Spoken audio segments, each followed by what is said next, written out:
सहनावतु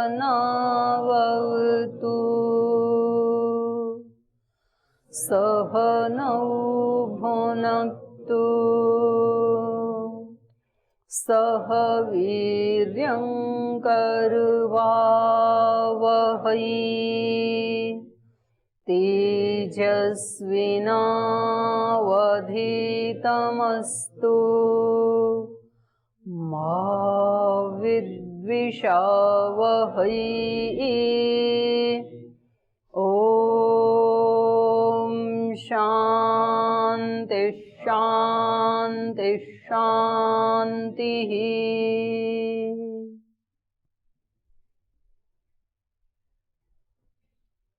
श्लोकोच्चारण करते हैं पहले। तं तथा कृपयाविष्टम्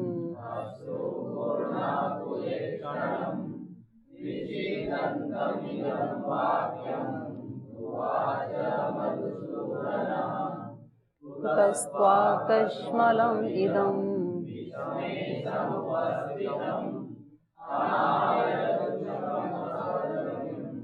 अकीर्ति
तो ये भक्ति योग चल रहा था गीता में कर्म योग के बाद, और इसमें विभूतियों का वर्णन किया जा रहा है। तो लगभग काफ़ी हम पढ़ चुके हैं, विभूतियों के अंत की तरफ हैं। और कल हम पढ़ रहे थे कि दंड देने वालों में मैं सबसे ऊपर या सबसे न्यायपूर्वक ढंग से दंड देने वाला मैं ही हूँ। दमयताम अस्मि दंड, जिगीषताम नीति रश्मि, जीतने की इच्छा रखने वालों में नीति मैं ही हूँ। क्योंकि कोई भी युद्ध, उसके कई सारे साधन होते हैं जीतने के, केवल एक ही साधन नहीं होता है। उसके लिए सत्य भी चाहिए, पुरुषार्थ भी चाहिए, विवेक भी चाहिए, उसके साथ नीति भी चाहिए। व्यक्ति सत्य के सहारे भी खड़ा है, पुरुषार्थ भी कर रहा है, ज्ञान भी है, लेकिन उसकी नीति बनानी नहीं आती है कि उनका सदुपयोग कैसे करना है। अपने ज्ञान का, अपने बल का, पुरुषार्थ का कैसे सदुपयोग करें, विजय नहीं मिलती है।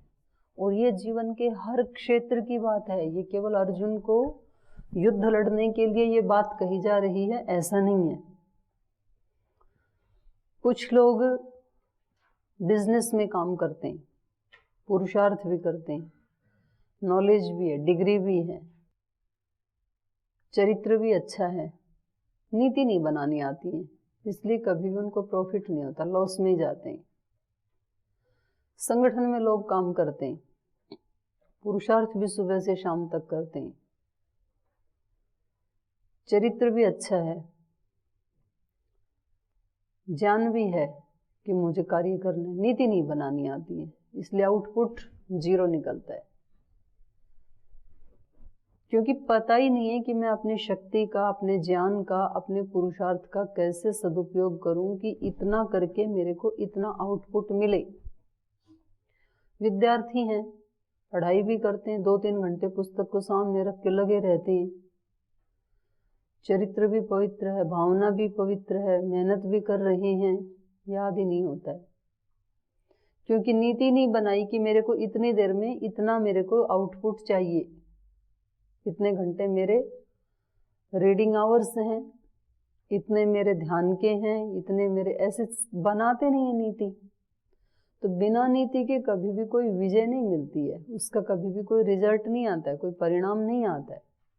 इसलिए जिस भी क्षेत्र में अपने दोषों को जीतना है, अपने मन को जीतना है, बहुत उसके लिए ध्यान भी करते हैं, प्राणायाम भी करते हैं, उपासना भी करते हैं, और ठीक जब मौका आता है उस समय फेल हो जाते हैं, क्योंकि उसकी नीति तो बनाई ही नहीं।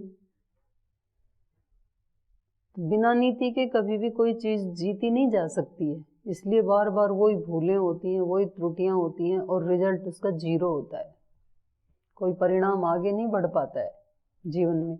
जिनको नीति बनानी आती है वो एक एक कदम करके कछुए की चाल से चलते हुए भी बहुत आगे पहुंच जाते हैं। आपने 6 महीने तक एक भी श्लोक याद नहीं किया, ये नीति बनाई ही नहीं कि हम कभी याद कर लें, तो एक भी नहीं हुआ।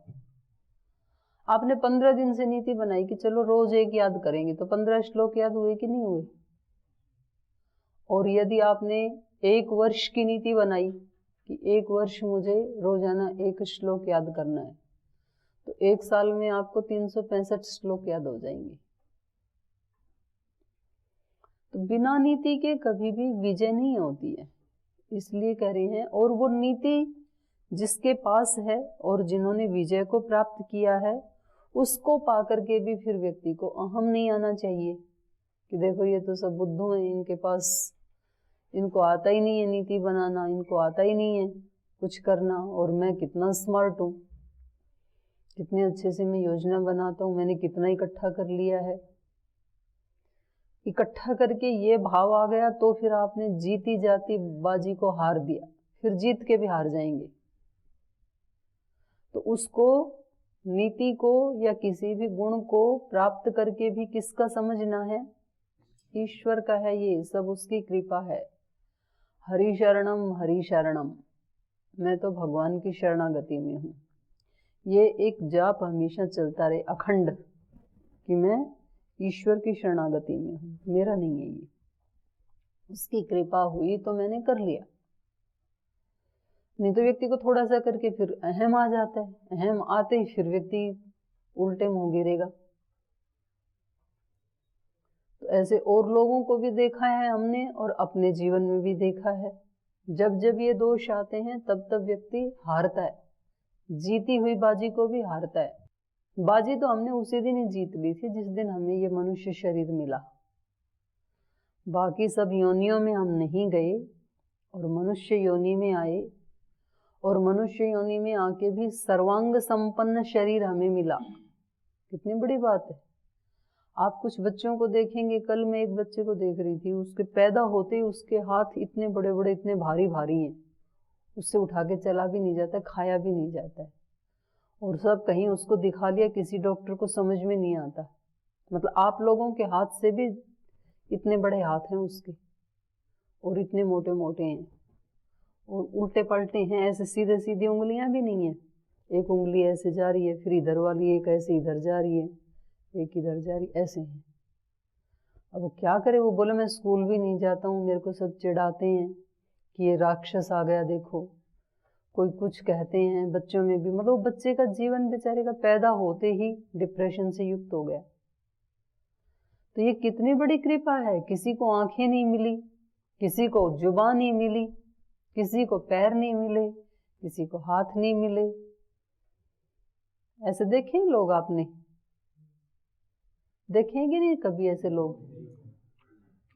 तो आप अपनी एक एक इंद्रिय का कभी ऐसे एक्सपेरिमेंट करके देखें।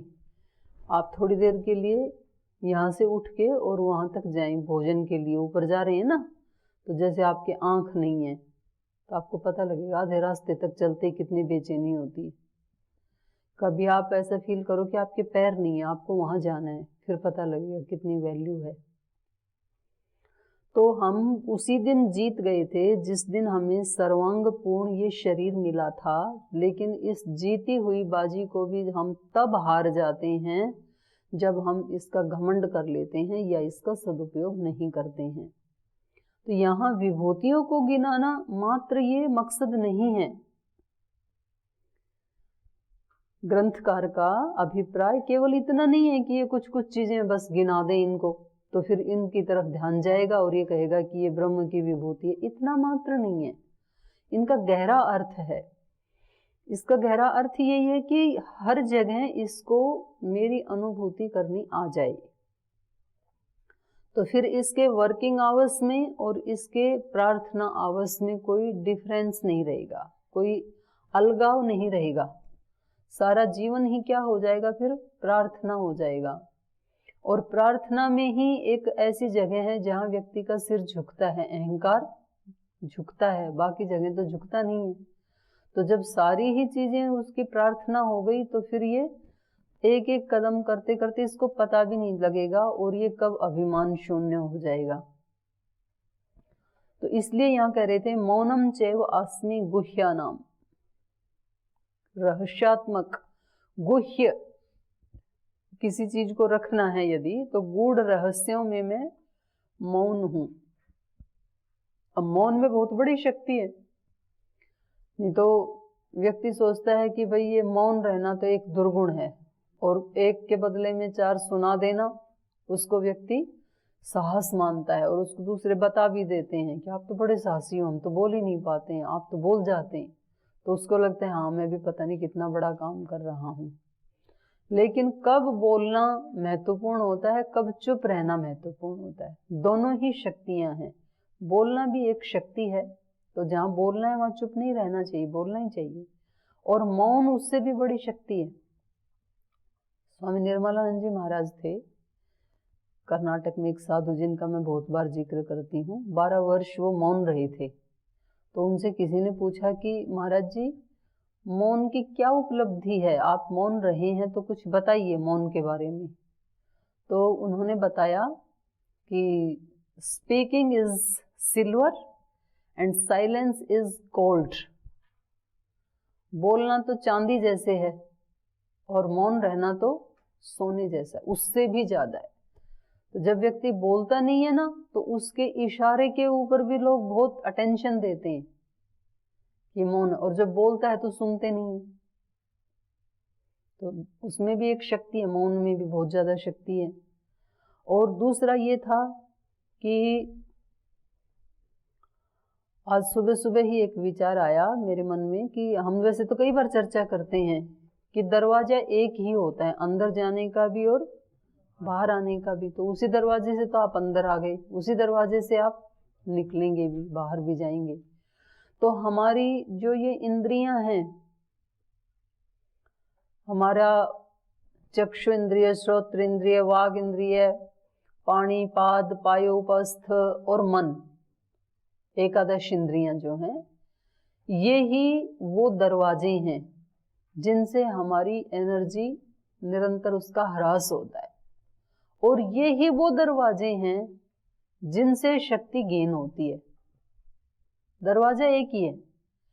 एक व्यक्ति अच्छा भला जा रहा है और कोई एक दृश्य उसके सामने ऐसा आता है कि उसको देखते ही उसका मन खिन्न हो जाता है, परेशान हो जाता है, कभी घृणा से भर जाता है, कभी द्वेष से भर जाता है, कभी राग से भर जाता है, कभी टेंशन से युक्त हो जाता है, कभी करुणा से युक्त हो जाता है।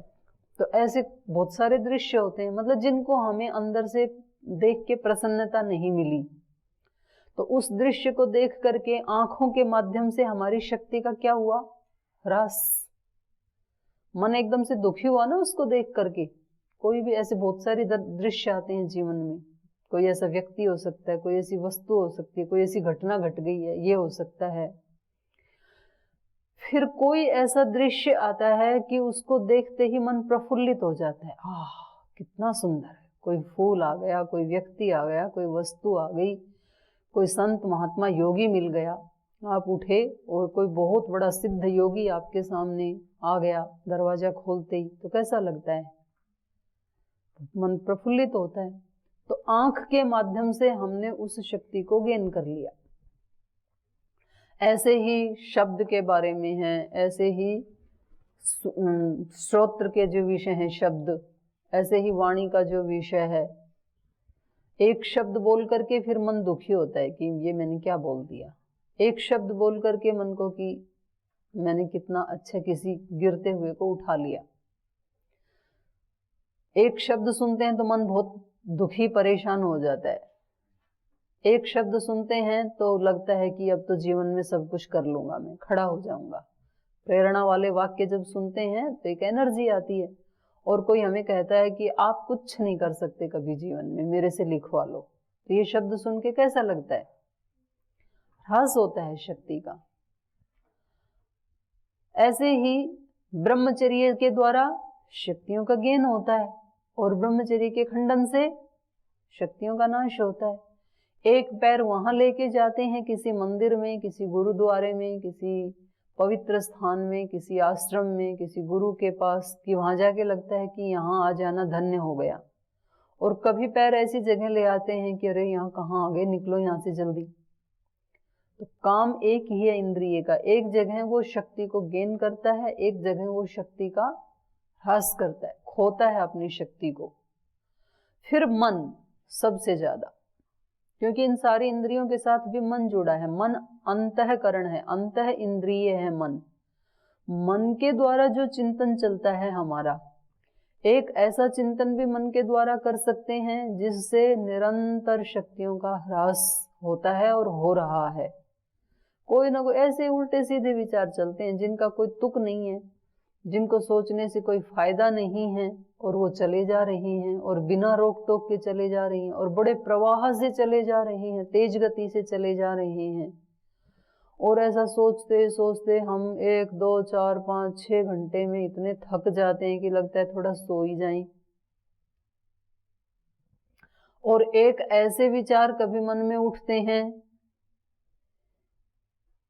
कि मतलब आदमी बैठा बैठा ही प्रफुल्लित हो जाता है कि मैं ईश्वर का हूँ, ईश्वर मेरे हैं, मैं केवल भगवान का हूँ, भगवान ही केवल मेरे हैं, मेरे से कभी भी कोई त्रुटि नहीं होती है, मैं सबकी भावनाओं की इज्जत करता हूँ, मैं सबका सम्मान करता हूँ, मैं सदा प्रसन्न रहता हूँ, मैं हर सिचुएशन को भगवान का प्रसाद समझ करके स्वीकार करता हूँ,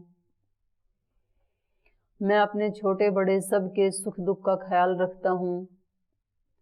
ये ऐसे ऐसे तो विचार है ना, जो हम बनना चाहते हैं वही विचार हम दोहराएं तो फिर कैसा लगता है? अच्छा लगता है। तो ये हमारी शक्ति बनती चली जाती है। फिर दरवाजा एक ही होता है, तो उसके माध्यम से ही हम अंदर भी जाते हैं, बाहर भी जाते हैं। तो ये भगवान जी हमें यहाँ एक दृष्टि दे रहे हैं, इन विभूतियों को देख करके केवल विभूति में ही ब्रह्म है ऐसा नहीं है, हम सब ब्रह्म के ही यंत्र हैं, हम सब में ब्रह्म ही है और हमसे अतिरिक्त स्थान में ब्रह्म ही है, लेकिन हमें पहचान आता नहीं है। व्यक्ति की दिक्कत क्या है कि छोटे में तो ब्रह्म की विभूति जमती नहीं है और बड़ी आ जाए तो पचती नहीं है, छोटी वाली तो जचती नहीं है और बड़ी आए तो पचती नहीं है। छोटे वाली तो हम सब ही हैं, तो वो तो जचती नहीं है कि भाई माता में भगवान ब्रह्म कैसे हो सकता है, पिता में कैसे हो सकता है, गुरु में कैसे हो सकता है, तो हमारे जैसे हैं। ये माँ तो हमारी भोली भाली है, इसमें कैसे ब्रह्म हो सकता है, ये गुरु आचार्य इनमें कैसे ब्रह्म हो सकता है, तो ये तो जचता नहीं है।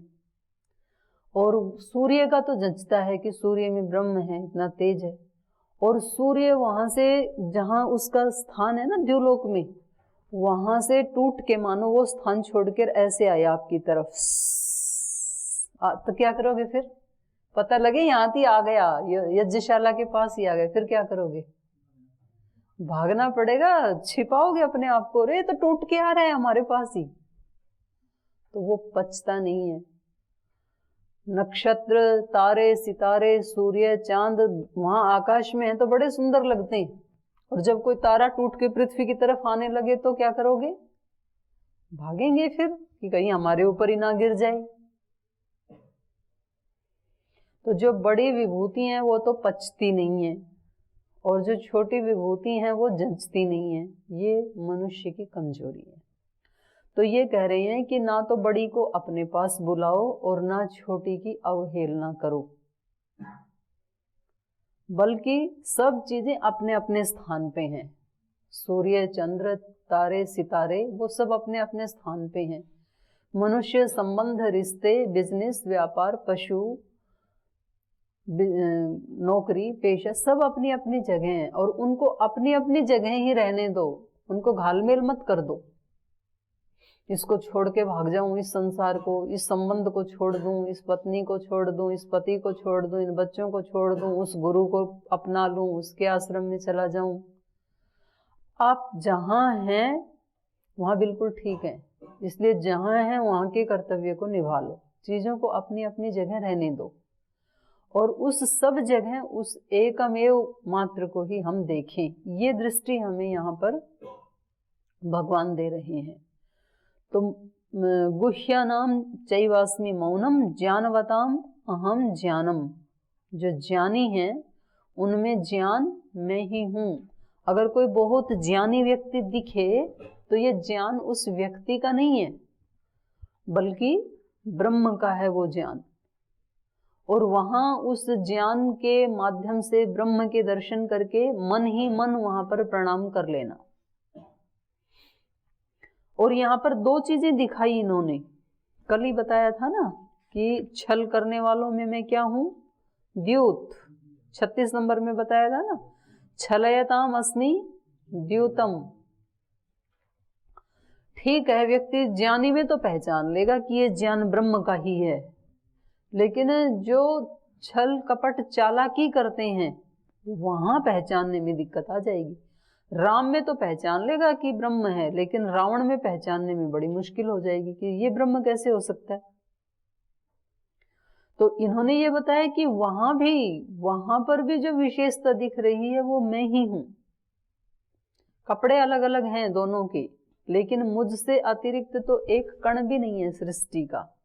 एक एक कण कण में मैं ही हूं, तो वो मुझसे अलग कैसे हो सकते हैं? असुर भी प्रजापति की संतान है और देव भी प्रजापति की संतान है, दोनों उन्हीं की हैं।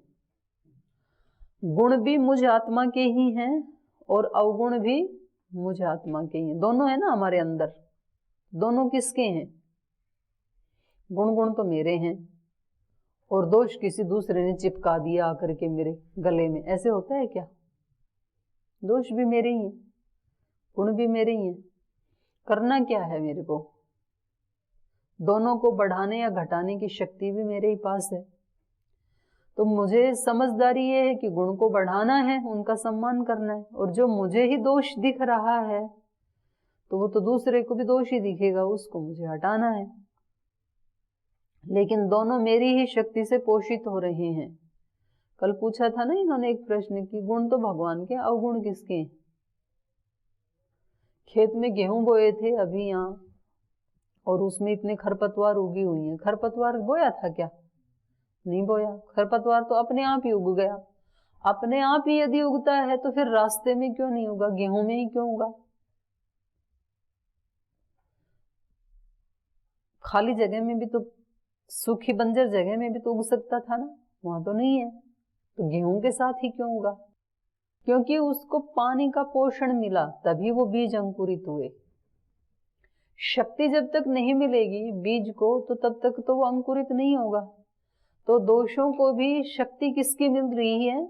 हमारी ही मिल रही है, आत्मा की ही मिल रही है, उसी से पोषित हो रहे हैं वो भी। शक्ति दोनों में हमारी ही लग रही है, पानी हमारा ही लग रहा है, खरपतवार में भी गेहूं में भी। और जो खाद डालते हैं ना फसल को पुष्ट करने के लिए, वो खाद भी दोनों को मिल रहा है, और कभी तो गेहूं से ज्यादा वो पुष्ट हो जाते हैं। इसलिए साधक जब उपासना करता है, और उपासना करते समय मान लो उसने कोई नेगेटिव थिंकिंग उठा ली, उस समय नेगेटिव चिंतन उठा लिया, करना तो क्या चाहिए था? तज्जपस तदर्थ भावनम, ये करना चाहिए था, अपने से बड़ी शक्ति का जाप करना चाहिए था, उसी का भाव मन में लाना चाहिए था। तो जब हम एकाग्र होकर के बैठते हैं और किसी शक्ति का आह्वान करते हैं, चिंतन करते हैं, तो उस समय हमारे चित्त के, मन के दरवाजे सब खुले होते हैं। तो खुले होते हैं तो जिस शक्ति का चिंतन कर रहे हैं उससे तुरंत नेटवर्किंग होती है, वो अंदर आती हैं वो शक्तियां। और उस समय यदि आपने कोई टेंशन उठा ली, कोई दुर्विचार उठा लिया, कोई नेगेटिव विचार उठा लिया उस समय, तो तुरंत बड़े वेग के साथ नेगेटिव शक्तियां आप में भर जाएंगी। शक्ति आपकी लग रही है, एकाग्र हो रही है, लेकिन वो सारी की सारी शक्ति खरपतवार में लग गई, खाद उसमें लग गया। बैठे थे अच्छे के लिए, हो गया उल्टा। इसलिए स्वामी जी महाराज प्राणायाम करते समय बताते हैं, प्राणायाम करते समय रोग भी ठीक होते हैं, और यदि प्राणायाम करते हुए व्यक्ति ने नेगेटिव थिंकिंग शुरू कर दी तो वो भोग में भी बहुत अव्वल दर्जे का हो जाएगा। शक्ति है ना, एनर्जी है, उसको आप कहाँ लगाना चाहते हैं वहां लग जाएगी। तो जब जब हमारे चित्त के दरवाजे खुले होते हैं, हम खोलते हैं उपासना आदि के समय, उस समय बहुत केयरफुल होना चाहिए, सावधान होना चाहिए कि कोई आसुरी शक्ति अंदर ना आ जाए, नहीं तो हम अपना ही नुकसान कर लेंगे। फिर अभी तो दरवाजे बंद हैं तो हवा आने में बैरिकेड है, और दरवाजे खोल दिए तो पूरी हवा आसानी से अंदर आएगी। और हवा के साथ यदि धूल कंकड़ मिट्टी भी उठ रही है तो फिर वो भी साथ आ जाएगी। बंद में तो नहीं आएगी, खुले हैं तो आसानी से आ जाएगी। तो ये हमें बहुत बड़ी दृष्टि यहाँ पर दी जा रही है गीता के माध्यम से। तो मैं आगे पढ़ाऊँ उससे पहले आपका कोई प्रश्न है तो आप पूछ लीजिए। यदि आपने बताया था कि जिस किसी में भी विशेषता दिखे वो ब्रह्म की है, तो जैसे कि हम कोई कर्म करते हैं तो उसके हमारे अंदर संस्कार बनते हैं, तो कहते हैं कोई हमें विशेषता मिलती है, अच्छी पढ़ाई में अच्छे नंबर आते हैं तो कहते हैं इसकी स्मृति तेज है, तो इसके संस्कार पूर्व जन्म के अच्छे हैं इसलिए उनको ऐसा मिला। तो फिर उसको ब्रह्म की शक्ति कैसे माने? वो तो कहते हैं कि इसके संस्कार पिछले जन्म के इसलिए उसको ऐसा मिला। तो संस्कार भी तो ब्रह्म की शक्ति है। पिछले जन्म में भी जो उसने पुरुषार्थ किया, वो पुरुषार्थ कर, इन्होंने तो कल बताया ही तो था कि वो प्रयत्न भी मैं ही हूं, बोला था ना कल